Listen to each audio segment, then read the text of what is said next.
Hey everyone, this is AT Gonzalez. I haven't done one of these first impressions videos for a while, so let's remedy that. Today we're going to be covering Ninja Saviors, Return of the Warriors, also known as Ninja Warriors once again if you're in Japan.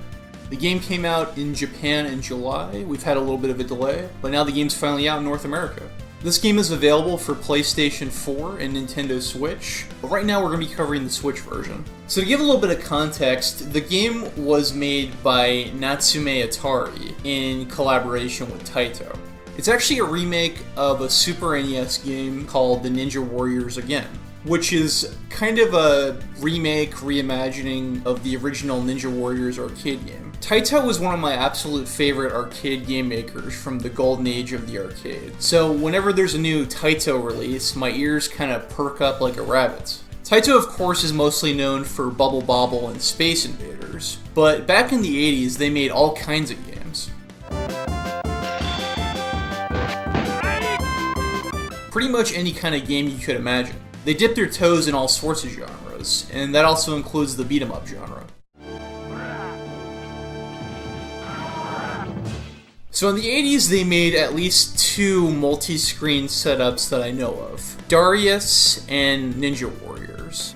The Ninja Warriors games all have the same premise. You're a Terminator-like assassination ninja robot. You have to do some wet works on a corrupt president who's a fascist dictator. All in all, it's pretty ridiculous. No one could maintain the public order. The evil dictator, Bungler, controlled not only the police, but also the underground world. Drugs, murder, sex. So my experiences with this series is mostly from the home conversions. There was one on TurboGrafx, and there was also one on Mega CD. 7 years later, there was a Super Nintendo reinterpretation of sorts, Ninja Warriors Again. This one was developed by Natsume.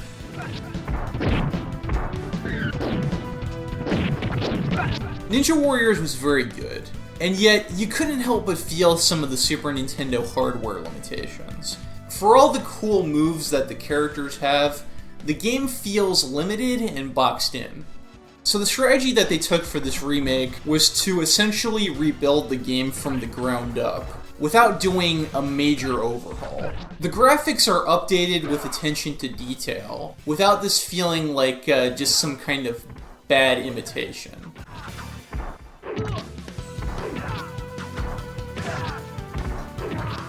So in the first game, there were two robots. Konoichi, who is kind of like the poster girl for the series, and the bigger ninja is just called Ninja. The second game introduced Kamaitachi. Konoichi is a balanced character, Ninja is a heavy hitter, and Kamaitachi is a glass cannon, fragile speedster type. As you progress through the game, you'll eventually unlock Yaksha and Raiden, two new characters who were made exclusively for this version. This is a simple left to right beat 'em up, there's no Z-axis movement, but the new framing allows you to get a better look at the stages. In multiplayer mode, you and your cohort share a life bar, so you gotta be a good ninja and look out for your teammate, or else both of you are getting jumped.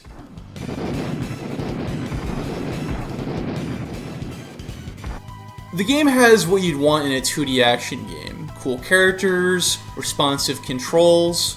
I like the strategy that the game makers used to revive this game and make it much better than it was. This is the best way to play the Ninja Warriors. I would even go so far to say that this sets a new standard on how you remake an old game. Revive an old title, but be respectful when you improve it. So with Switch titles like the SNK Collection, the Namco Museum, the NES and Super NES Classic libraries being available, much to my surprise, the Switch is becoming a really good archive of classic games. That's really all I have to say for now. I don't want to give too much away. I would say if this game appeals to you, definitely check it out. I want to thank the publisher for getting me the review copy so I could get this out early. And stay tuned to Software Agents. At some point, I would like to stream this game with a friend. Stay tuned for other videos as well. It's gonna be scary!